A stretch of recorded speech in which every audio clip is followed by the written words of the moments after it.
planned ahead this time. I knew I was going to be working over in Missouri today, so I've always wanted to come down to the riverfront over here near Hannibal and take some pictures of the bridge there at sunset. So like I said, I knew I was going to be working in that area today, and I just got off work, so I'm heading to an area where I don't exactly know how to get there, but you know, I can see it from the bridge as I'm driving over. So it should be pretty simple to get to. Hopefully I still have enough time. Looks like it's still about 30 minutes to sunset, so hopefully I can figure out how to get there, get set up, take a few pictures, and come up with something good.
Looks like I'm just missing the sun setting behind the cliffs across the river, but I still got some time to get set up and get some hopefully some good light, good color photos here of the sunset.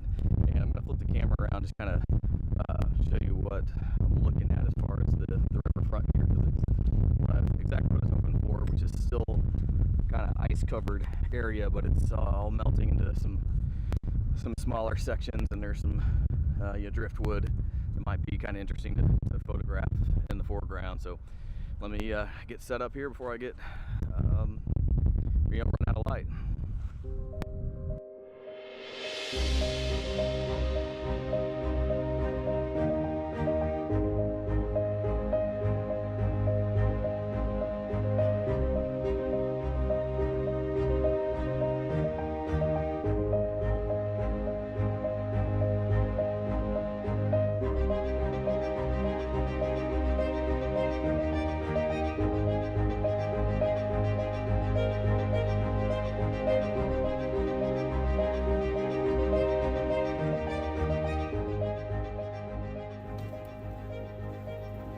As you can probably see, the light here just kind of didn't happen, but it doesn't mean that's not a reason to take some photos. I'm actually just gonna switch locations, trying to get closer to the bridge and get that in the shot a little better, because it's just way too far away for the focal length of the lens I'm using. But I want to kind of walk down the river's edge here to get a little bit closer. And these clouds that are in the sky are moving like crazy. There's a bunch of wind, and so I think that's a good opportunity for some long exposure pictures to stretch out those clouds in the sky and kind of make the best of what I can out of the current conditions. So I'm hiking a little bit closer to the bridge, and we'll pick it up there.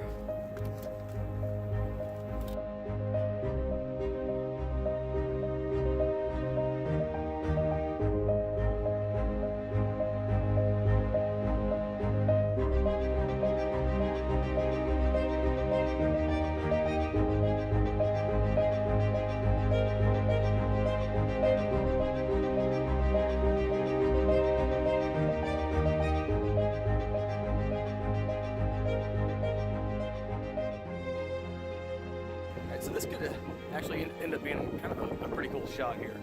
So I'm going to do a long exposure. It's going to be, it looks like about 13 seconds. Actually, I'm going to go ahead and fire this off real quick and let that be running while we're talking. So I'm doing a long exposure, got the bridge in the background, and one of the interesting things here is that we're trying to capture the movement in the clouds, but also you can see the river movement back behind me. And if I spin around a little bit more this way, right back over here, there's kind of a swirl that's happening there in the water with some of the ice chunks that are flowing. So it could be kind of interesting to see if we pick up any of that swirl in the picture.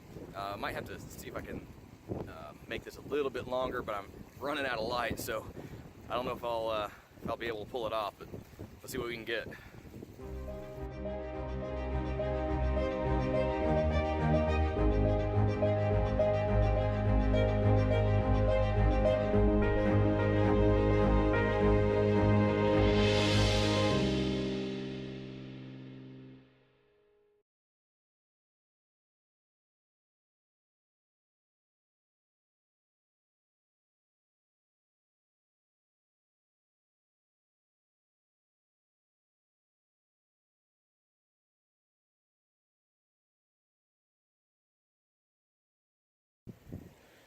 Okay, so got that going off.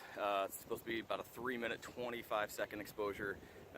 Again, using my wireless remote here, which is kind of cool because you can see it's counting down the time for me right on the display. I could actually set that up to do just a timer based on that time frame, but not as familiar with this yet as I'd like to be, so I'm just going to go with what I know and just kind of monitor it manually.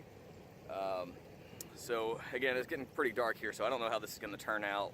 One of the things I learned last time at the rail bridge in Quincy was that I may want to let this run a little bit longer, because as the sun continues to go down and it gets darker, the exposure time should actually be increased, but there's no way to really calculate that without knowing the light level, and I'm sure somebody out there smarter than me knows how to do that, but I think I'm just gonna let it get to that 325, probably go a little bit longer, maybe even to 4 minutes, and see what it looks like.